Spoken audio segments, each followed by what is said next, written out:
Hey, good morning, everyone. So today is my Mother's Day post. This is our Mother's Day live. Every Sunday I go live.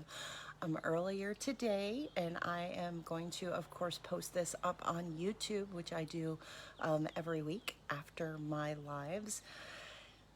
I'm going early today because I get to spend this Sunday. I don't get to spend every Sunday, but this Sunday I get to spend with my boy Mason, and that's super special. So I'm making time for that. But today I wanted to take a few minutes and I wanted to honor Mother's Day and honor Mother's Day grief. We all have mothers, hopefully, living or deceased. And those of us women who are fortunate enough to be mothers, it's a special day. And when you're grieving this day, it's a holiday. And holidays are always hard. Hi, Tom. Good morning. Holidays are always hard.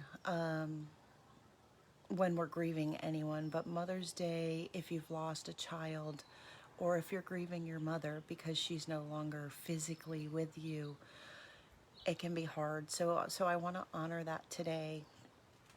And as always, I talk about my experience and what I know. And, I did a post on Instagram yesterday that said, there is no pain worse than losing a child. And I believe that. I believe that. And if you are a mother or a father who is grieving a child, I think you know. I think you know. And when I was preparing for this talk, it's interesting because, all of my grief goes back, not all of it, but a lot of it goes back to obviously my son Jackson. And he was born in December. And he was with us for 42 days, and the entire time that he was alive, I was living at the Ronald McDonald house because he was in the hospital. So the Ronald McDonald house became my home. It became my everything, and the rest of the world stopped, right? So the job I had completely stopped, went out of my mind. My friends and family, we didn't have time for any of that. And anything that was going on in the world, all of that stopped. And it was all that we knew. And so my life was at the Ronald McDonald House. So after Jackson died on January 26th of the following year, I didn't know what else to do. The only thing that I knew was that now I knew what it was like to be a mother who had lost a child. And I had this very strong compulsion to go back to the Ronald McDonald House. And so I started volunteering there. And sure enough, I chose Sunday because that was the day that I had free. It was a day that was hard for me because the world kind of became quiet on Sundays. I had gone back to work. I went back to work the week after his funeral because I was kind of like, I don't know what else to do. And I just didn't want to sit at home. And so, anyways, the point I'm getting to is I spent every Sunday there. And so if you think about it, that was, I started there probably in mid-February. So I was there every Sunday, February, March, April, and now here we are in May. And in May of that year, it happened to be a Sunday and Mother's Day creeped up. And I remember thinking, well, it's Mother's Day. And I didn't have my baby. I didn't have my child. And I thought to myself, do I get to celebrate this day? And am I a mother? And this is a question that, I pose to you, and I'd love to hear your comments below. Are you a mother if you don't have a child anymore? Or if you have a child in heaven? And do you celebrate the day? And what does that feel like? And what does that look like? And more so, does the world recognize you as a mother? Does anyone notice? Does anyone reach out and say, Happy Mother's Day to you? I didn't know. At the beginning of all of this, I didn't know. And I didn't know if I was, the crazy thing is, I didn't know if I was worthy to be a mother, to call myself a mother. And I had this whole mental, I remember physically being at the Ronald McDonald house helping and doing things. And as I was walking around and volunteering, thinking about these things and wondering, do I have the right to celebrate? And I think yes. And I think whether your child is with you physically on this earth or in heaven, you're still a mother, and you still can celebrate the day. You can celebrate that you brought life into this world. And then even if you haven't, right? Even if biologically the child is not yours, it's still a reason to celebrate. And I was thinking when I was doing this, what is it that makes a mother?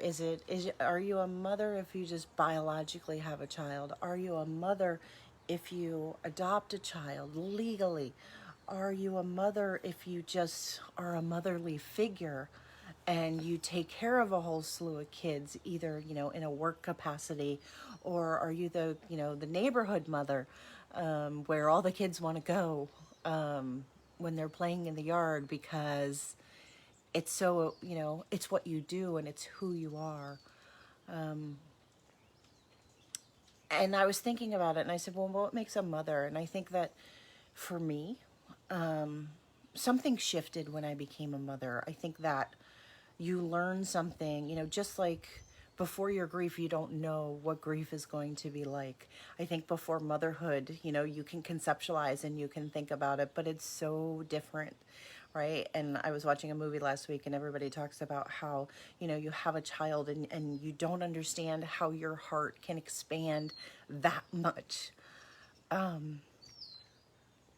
It's powerful, and it's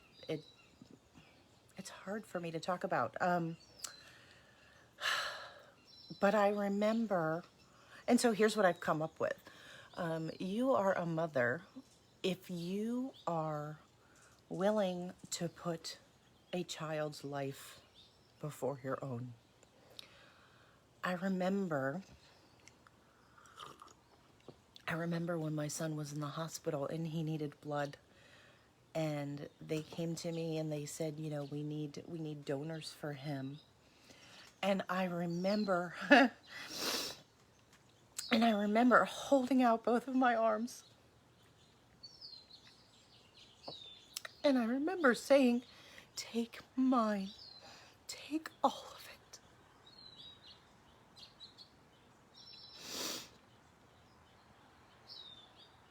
it. I remember being willing, without a doubt, in the moment, unquestionably, being willing to give everything that I had, to give my entire life for my child.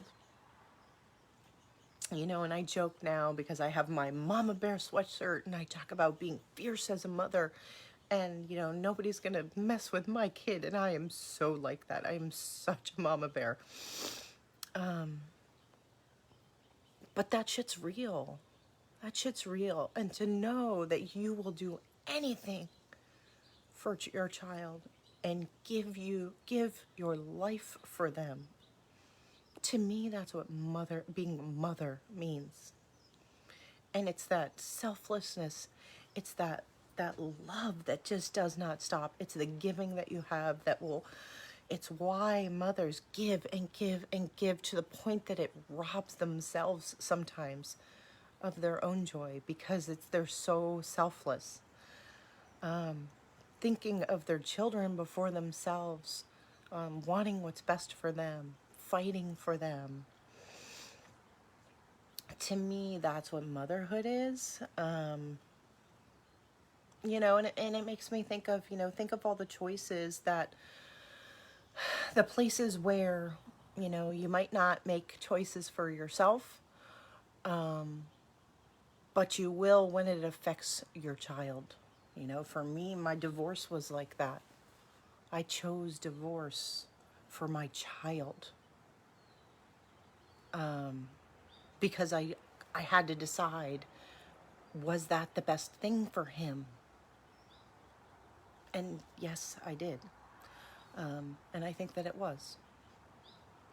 But the point is that we'll make choices for our children, and we'll do things for them that maybe we won't do for ourselves.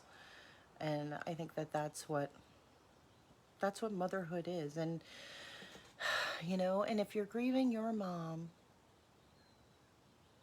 do something today to celebrate her. When we lose people we love, it's sad. It just is. And we want them with us. And we want our children with us. We want our mothers with us. And it's sad. And that's okay. I think sometimes we're scared to be sad. I think sometimes we want to, you know, put on a brave face and act like everything's fine. And sometimes it's not fine. And that's okay. And sometimes mothers die too early. And sometimes children die too early. And children are not supposed to die before their parents. It's just unnatural. It's not what we expect. It's not the natural order of what's expected in the world. And that's what makes it harder. So anyways, it's Mother's Day today. Celebrate your mothers. If you are a mother, celebrate yourself. If you're particularly hurting, know that you're not alone. You know, there's lots of things. They say bereaved Mother's Day. I've always hated the word bereaved. I never thought of myself as bereaved. I guess technically I am. But I'm hopeful. I'm hopeful. And you can't see it here, but up in the little overhang here that I have, there is a mother bird with 5 little eggs. And I'll post a picture below. But that's hopeful, because the world keeps turning, and she's gonna, hopefully those little chickadees are gonna, you know, those birds are gonna hatch, and they're going to go on, and they're gonna live, and that's special. That's special. And I'm hopeful to be a mother again. I've got some stuff going on. I did some IVF recently, and I was able to collect 10 eggs, and 8 of them are fertilized so far, and I'm very excited to find out tomorrow how they're doing, because tomorrow they will be, so basically they inject them with sperm and they let them grow for 5 days, and I will find out tomorrow how well they did. So I'm excited about that, and it really is a miracle given that I'm going to be 50 next month. So I'm excited to see what happens with that, and hopefully I will be able to have another baby come to fruition for me, and to expand my ability to be a mother, because there really is, in my opinion, no greater gift than to be a mother. And I think that, you know, that's just it. And I'll leave you with, you know, the idea that motherhood is a gift. And I posted earlier on my Facebook post, you know, was motherhood is a gift. It's given to us by the grace of God, and not because we deserve it, not because we've done something or not done something, but just because it's a gift. And it's science, and it's evolution, and it's survival of the fittest, and it's all miraculous. You know, watching eggs get inseminated with a sperm, and watch the embryology of what happens there is magnificent to me as a scientist. And so we're going to see what happens there.